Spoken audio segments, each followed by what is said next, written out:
What if I told you Jesus came to abolish religion? What if I told you voting Republican really wasn't his mission?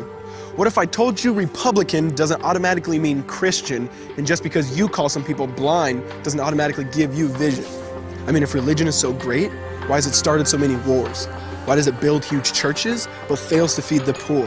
Tell single moms God doesn't love them if they've ever had a divorce, but in the Old Testament, God actually calls religious people whores.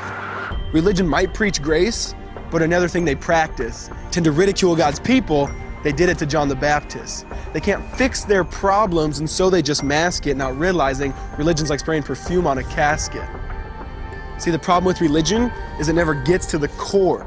It's just behavior modification, like a long list of chores. Like, let's dress up the outside, make it look nice and neat. But it's funny, that's what they used to do to mummies while the corpse rots underneath. Now I ain't judging, I'm just saying, quit putting on a fake look.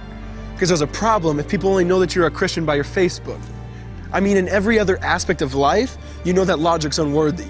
It's like saying you play for the Lakers just because you bought a jersey. See, this was me too, but no one seemed to be on to me.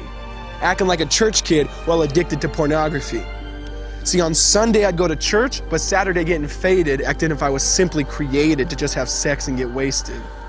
See, I spent my whole life building this facade of neatness, but now that I know Jesus, I boast in my weakness. Because if grace is water, then the church should be an ocean. It's not a museum for good people, it's a hospital for the broken. Which means I don't have to hide my failure, I don't have to hide my sin. Because it doesn't depend on me, it depends on Him. See, because when I was God's enemy, and certainly not a fan, He looked down and said, I want that man. Which is why Jesus hated religion, and for it He called them fools. Don't you see so much better than just following some rules? Now let me clarify. I love the church, I love the Bible, and yes, I believe in sin. But if Jesus came to your church, would they actually let Him in? See, remember He was called a glutton and a drunkard by religious men. But the Son of God never supports self-righteousness, not now, not then. Now back to the point, one thing is vital to mention. How Jesus and religion are on opposite spectrums. See, one's the work of God, but one's a man-made invention. See, one is the cure, but the other's the infection. See, because religion says do, Jesus says done. Religion says slave, Jesus says son. Religion puts you in bondage, while Jesus sets you free. Religion makes you blind, but Jesus makes you see. And that's why religion and Jesus are two different clans.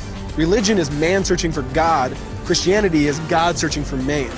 Which is why salvation is freely mine, and forgiveness is my own. Not based on my merits, but Jesus' obedience alone. Because He took the crown of thorns and the blood dripped down His face. He took what we all deserved. I guess that's why you call it grace. And while being murdered, He yelled, Father, forgive them. They know not what they do. Because when He was dangling on that cross, He was thinking of you. And He absorbed all your sin and He buried it in the tomb, which is why I'm kneeling at the cross saying, come on, there's room. So for religion, no, I hate it. In fact, I literally resent it. Because when Jesus said, it is finished, I believe He meant it.